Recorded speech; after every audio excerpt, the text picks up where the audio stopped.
Today I really want to glaze just how important finding your purpose is, and just how well how much your life changes when you actually do that.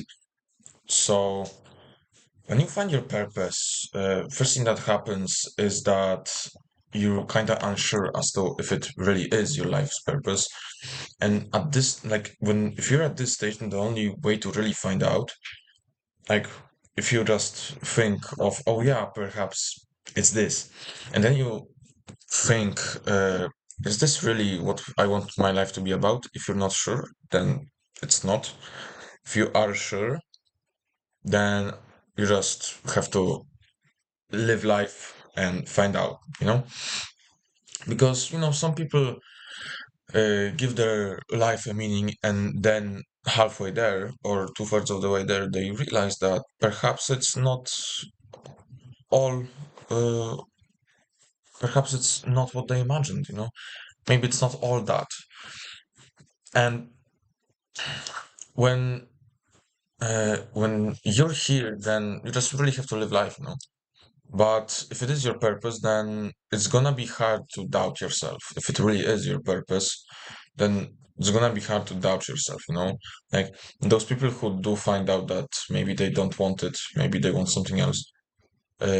Perhaps like they could have, if they were really honest with themselves, if they really meditated for, I don't know, an hour longer, maybe, then they would have realized that, oh yeah, it's not my life purpose. I don't want to do that. And they would have realized this way earlier. So you need to contemplate a lot. You need to do a lot of thinking. And when you're sure, when you're 100% sure, then you will be so much happier. Like you will be so, it will be so much easier for you to focus. You will know how to focus, if that makes sense. You will suddenly, the knowledge of how to deep work will just boom pop into your head. Maybe I'm exaggerating, but it will be much easier to achieve a state of flow than if you were to do some purposeless work. And mm, when you have flow, you will be much happier, because a state of focus grants you more happiness. And the best way to become, that's why I always say to find what you're passionate about and dedicate as much as you can to it. It's because it is what makes you the happiest. What makes you happy is not trying to be happy, is doing what you like. Does that make sense? Because you will not be happy by going through life with the purpose of, I want to be happy. You will be happy when you go about life with the purpose of, I don't know, I want to have a family and live in the countryside and teach my kids. If that's your genuine purpose and you live to fulfill that purpose, then you will be actually happy, then you will be fulfilled.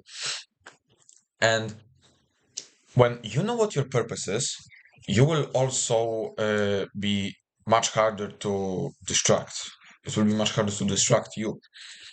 I made a video, why do you fixate on trivial things? And it will be very hard for you to fixate on trivial things when you actually have your sense of purpose in place, when everything is right. And it will just be so much easier for you to stay consistent on whatever it is that is connected to your purpose. Because for me, like I want to have a family, teach my kids, and have friends around me who have similar goals. That's what I want. And so when I work towards that, it is very easy for me to stay disciplined. I am hard to distract. And this is like I could just like list more benefits, honestly. And it's like it's not the only benefit. It's you think of yourself more highly. You uh you are more strict when it comes to the friendship that you have. You demand more from people because you demand more from yourself. You think of yourself higher when your sense of purpose is in place, because there's really two sides to the debate of how highly should you view yourself? It's like you got some people who say that ego is the enemy and you should be max humble all of the time. And then there's other people who say that yes, you should have a big ego and justify it. I'm kind of both, you know. It's like you you should be humble a bit. You should have humility. You should be able to be able to admit your shortcomings, but they should be justified. It's like you you get what I mean. It's like you should uh, be able to point out your shortcomings, your negatives, because you can actually see them.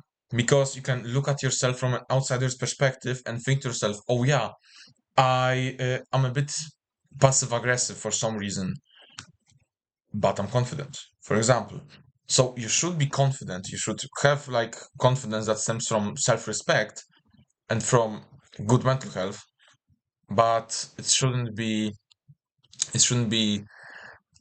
arrogance, you know? It shouldn't be that. And back to the point with being more strict with the friendship you have.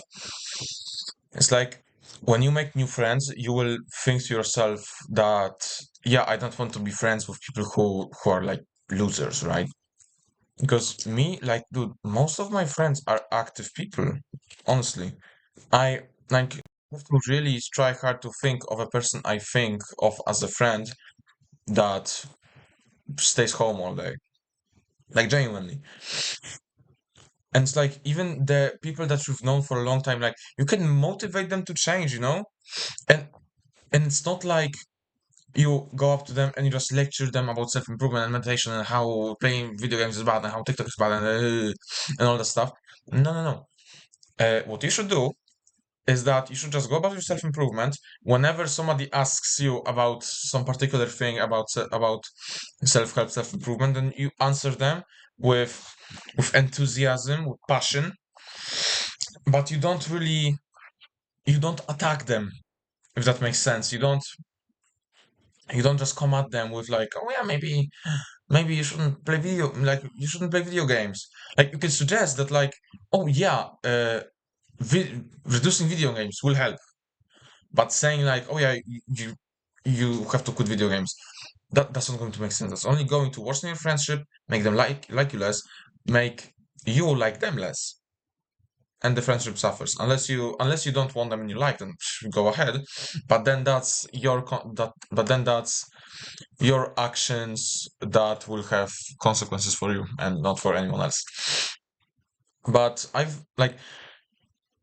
I've seen like two of my friends get into the gym regularly while I was on self-improvement just because they saw what I was doing partially. Maybe it probably wasn't the only reason, but I think it did play a part. And yeah, that's really all from me. That's just how finding your purpose is very beneficial for you. And yeah, see ya. Of course, sleep well, do better, and see.